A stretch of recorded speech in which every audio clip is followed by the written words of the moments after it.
Hello everybody and welcome to day 17 of the V.E.D.A challenge vlog everyday April and day 2 of my Q&A session of answering questions from the viewers. So let's see what we have today. Facekiller again asks, are you for gay marriage? Gay people should have just as much right to destroy their lives with marriage as anyone else. CBOTTube again asks, what's the easiest way to get rid of a body after you choke someone to death in their swimming pool? Well, if it's their swimming pool, then I think if you just pour some quick dry cement and get the hell out of there, you should be fine. CBOTTube goes on to ask, what's your favorite class to play in a tabletop RPG? Admittedly, I have not played that many tabletop RPGs. I tend to like spellcaster classes because they just have a lot more variety in what they're able to do. Fighter classes are just go up, punch it.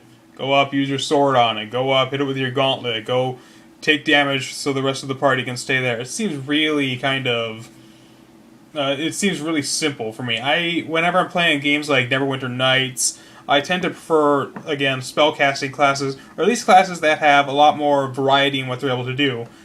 So I've never really played too many tabletop RPGs, but if it's anything similar to like Fallout, or any game where you kind of create your own character and play through it however you want, I like to avoid confrontation whenever possible, but if they do confront me, I will annihilate them. So sort of the quiet, studious, leave me alone or I will fuck you up character, almost like the Hulk.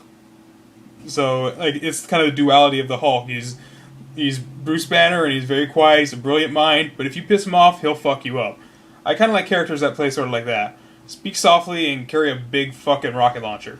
Redman DGZ asks, how do you feel about the problem of major game companies avoiding the risks of innovating the genre in favor of making essentially big-budget interactive movies? I think it's the worst possible thing to do to the industry. The video game industry is getting so big and so huge, anybody in their closet or in their basement or in their garage can make any game they want.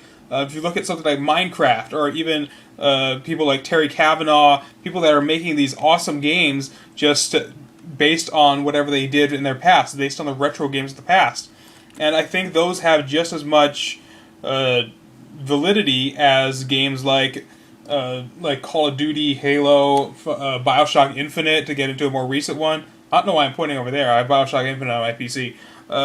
But I think we do kind of need both types of games. We need the indie games to kind of keep the culture going and kind of innovate, but I think it does suck that a lot of the big budget titles are not really innovating all that much, because I have all these amazing ideas, but because I can't program it, they're not really going to come to fruition. And since I didn't blow off anybody at V.E.D.A when I was working there, I'm not going to be able to get my games made for the big budget companies. So it's really tough to break into the industry if you want to make a big AAA title, but it's much easier if you want to make an indie game. And I think the idea with indie games being a lot more viable and stuff like the App Store and things on the Android market, and even Xbox Live indie games, a lot of indie games are getting a lot more exposure for that. Steam Greenlight is another great example. So I think we can let the major companies do what they're going to do, and soon they'll realize that the indie games are an entire world of new innovative ideas that they are just completely ignoring. So I think we need both, like I said, but I'm definitely a fan of the indie stuff, but I love the big budget stuff. And of course, a lot of indie games become bigger budget games. I mean, if you look at something like even Minecraft, it just started off as this stupid chicken shit thing where you place blocks around and explore, and then it's become a major gaming power. It's one of the most played games on the PC, and then it was brought over to the Xbox as practically a AAA title. It's technically an indie game, but it's still expensive, like the most expensive thing on Xbox Live. So I think it comes down to a lot of these game companies, they got their start early. So the indie games now that we're getting into, these are just more startup companies. So they might be published by somebody like EA, or I can't even think of anybody else that's coming to mind, V.E.D.A. They might be published by one of those other companies, but they're still developed by a very small studio. As they continue to get more popular, they can get a lot more stuff out. Super Meat Boy is another great example of that. It was developed by a very small team, Team Meat, of course, and then it just kind of exploded. And another perfect example, Angry Birds. created by 3 guys that just put their likenesses in the game. They had no idea it was going to get so fucking huge, but it did, and now it's everywhere. They got the little stuff, the Angry Birds, they got Plants vs. Zombies, they got Cut the Rope, just made by one guy, like one small group of people making these tiny games that they just somehow got lucky. And again, those people are hated now because they're popular. I don't understand why. They made okay games. It's not their fault that they got popular.